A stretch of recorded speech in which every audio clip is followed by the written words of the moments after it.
Hi, welcome to the case study series, and we are here with Daniel Cachia, Associate Director for PPD Real Estate in Wallara. Welcome, mate. So good to have you. Mate, thanks for having me on. What a privilege. Mate, awesome. Mate, share us a little bit about your story and I guess your focus on who you're currently selling to, where are you located, just a few little things around like that. I am a real estate agent, obviously. I've been doing this for 20 years. This is my 20th year. Straight out of high school, I was 18, had no idea on what I wanted to do. I was playing rugby league at the time, and my mum pushed me in the direction of real estate. Said, well, you can talk with a mouthful of marbles. Why don't you give this a go? And literally haven't looked back. So been working with the PPD team for about 16, 17 years now. Started as Debbie Donnelly's assistant for 18 months and then got pushed out of the nest and went into a bit of a state of paralysis in 2008 for about a month when I thought, shit, what do I do now? I'm on my own, running my own business, and haven't looked back since. Just thrived.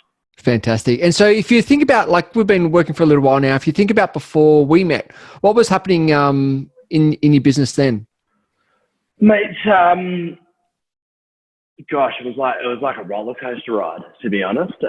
When I was focused, I was unstoppable. When I was totally distracted, as you would say, chasing the shiny balls down the rabbit hole, I was completely off beat. I was able to do my work quite autonomously, but just with no purpose, no structure, no organisation, and you know, I'm not a big fan of saying the why, but yeah, the why would go in different directions. So being pulled on track and guided by you, accountability first and foremost.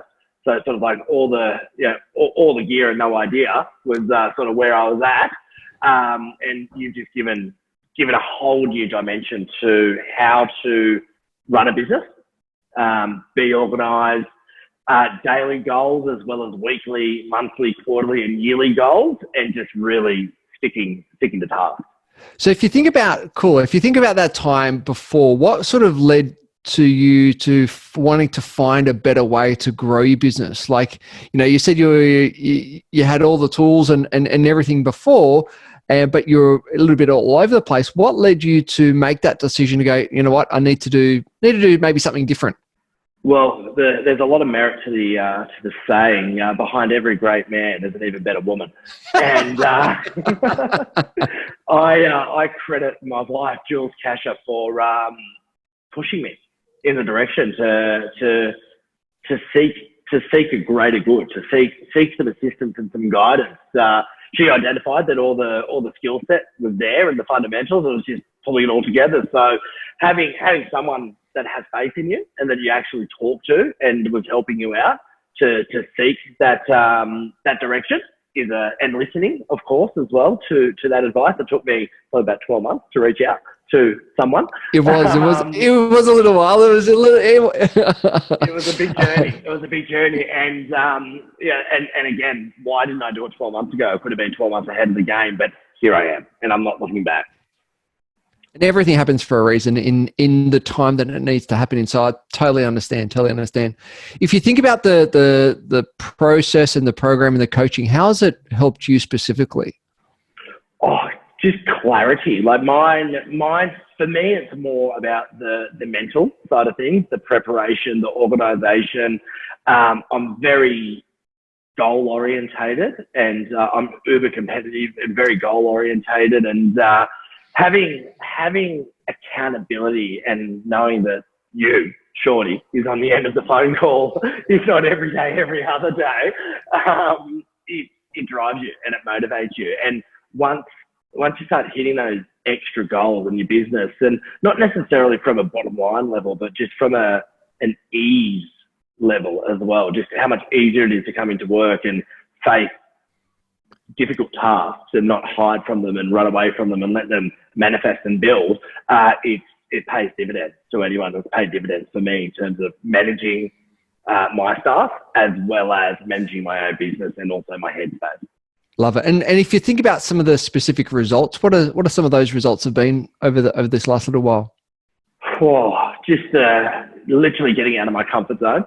Started to do tasks that I thought I would just run away from, and that is literally having the right conversations, having the tough conversations in a very civilized manner, growing into someone that heads or faces confrontation straight away rather than steering away from it, and also just on a personal level as well, having a greater good outside of the real estate world, because your personal life and your business life do dovetail at some stage or every day, basically. Having a bit of purpose outside of the workforce has certainly helped my business just thrive to a whole new level.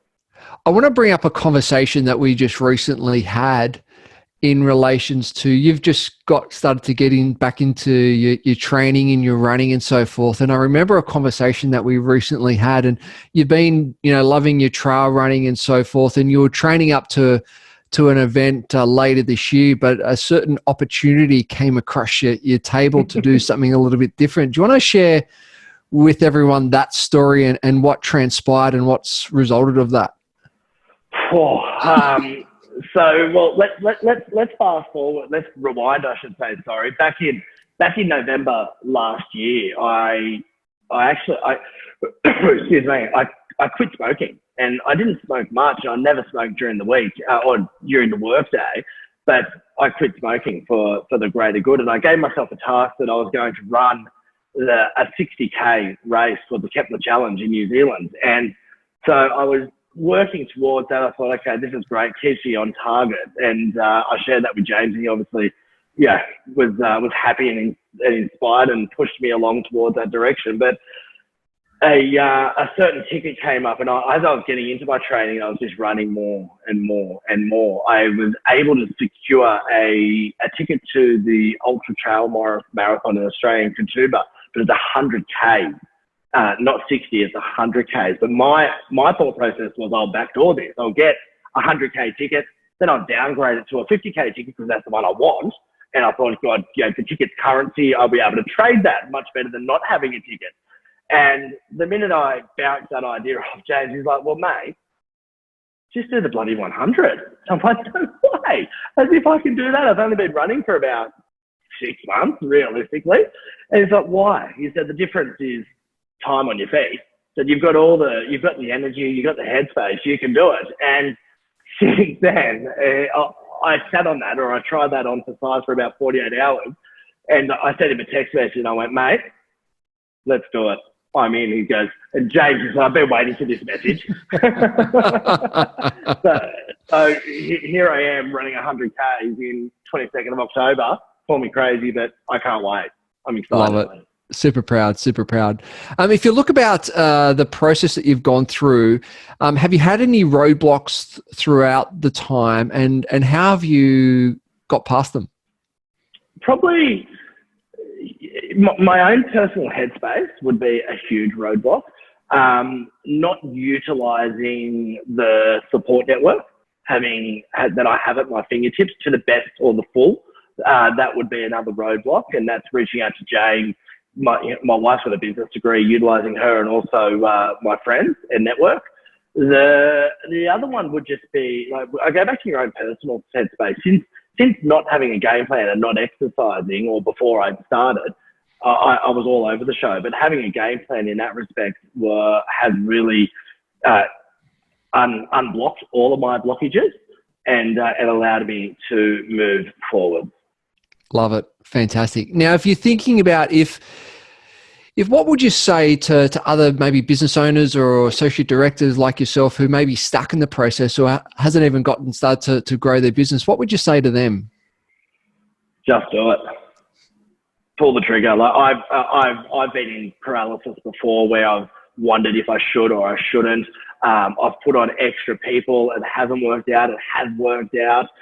In the past, I think you've just got to, I think it's trial and error. I think you've just got to get past your own fear factor and actually pull the trigger and realize that you are capable of doing the extra work, or you are capable of making that extra 50, 100K a year that it costs to put on an extra employee to propel you forward. So or speak to James and get a game plan. That's some advice. I think it's just get past your own fear factor and have a go. You can always go backwards or reel it in if you feel necessary. Fantastic. And what advice would you give to others who may be considering working with myself? So pick up the phone right now and make the phone call. James is not just a leader, but he becomes a mate, gives you the right advice, hits you between the eyes when nobody else will, and actually tells you how it is. And it's not hard-nosed selling real estate. It's actually life goals, business goals, and guidance. So, mate, thank you for everything you've done for me so far. Oh, pleasure, mate. Pleasure. So what's the long-term plan for you? Where do you see the business over the next 1 to few years from here? Oh, wow, mate. Coming through COVID, which has been surprisingly fantastic. So if we can get through this, we can get through anything. So I'd like to obviously double my business over the next 2, 3, maybe 4 years and move forward that way and put on some more staff members. Love it. Love it. And so how can the people watching or listening to this maybe reach out and, connect with you and maybe, engage in your services or even ask you some further questions? Where can people find you? Mate, call me anytime on 0419 472029 or give Shorty a call. That's a great option. And I'd be more than happy to have a conversation with you at any time. Dan, really appreciate your time and your words of wisdom, mate. Thank you once again. And mate, once again, thank you. Mate, thank you for absolutely everything. Cheers.